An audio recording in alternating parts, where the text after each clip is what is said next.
Actuellement, nous sommes connectés sur un switch par le port console. Si nous souhaitons nous connecter à distance en utilisant le protocole Telnet ou SSH, il faut que le commutateur ait une adresse IP de configurer. C'est ce que nous allons faire. Le VLAN 1 peut être utilisé pour la gestion. La commande interface VLAN permet de rentrer dans le mode de configuration du VLAN. Ici, ce sera le numéro 1. Ensuite, il faut lui affecter une adresse IP et un masque de sous-réseau avec la commande IP-adresse. Le VLAN 1, par défaut, est désactivé. C'est pourquoi il faut l'activer avec la commande No Shutdown. Voyons maintenant la configuration d'une adresse IP sur un routeur. Il faut commencer par se connecter sur l'interface. Ici, c'est la face Ethernet 00. On lui affecte ensuite une adresse IP comme pour le switch avec la commande IP-adresse.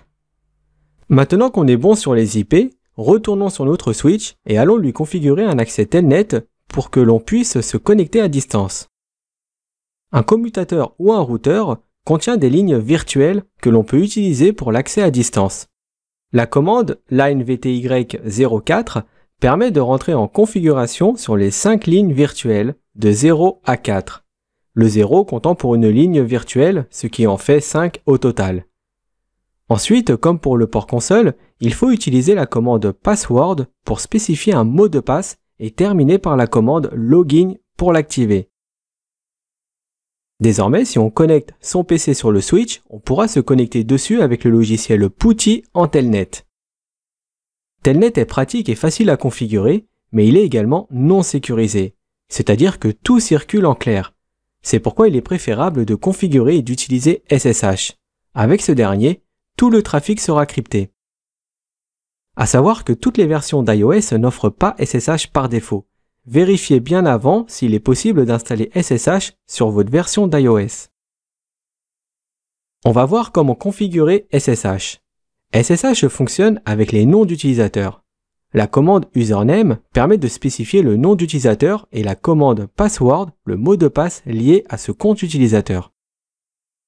Ensuite, il faut obligatoirement configurer un nom de domaine, car SSH utilise des certificats. La commande ipDomainName permet de renseigner le nom de domaine. Maintenant, nous pouvons générer les clés requises par SSH.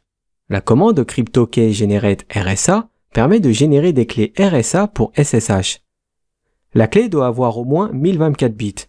Par défaut, il activera la version 1 de SSH, mais pour des raisons de sécurité, il vaut mieux utiliser la V2.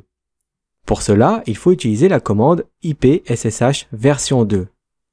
Et la dernière étape consiste à taguer les lignes virtuelles en SSH. On se connecte sur les accès virtuels avec la commande linevty04.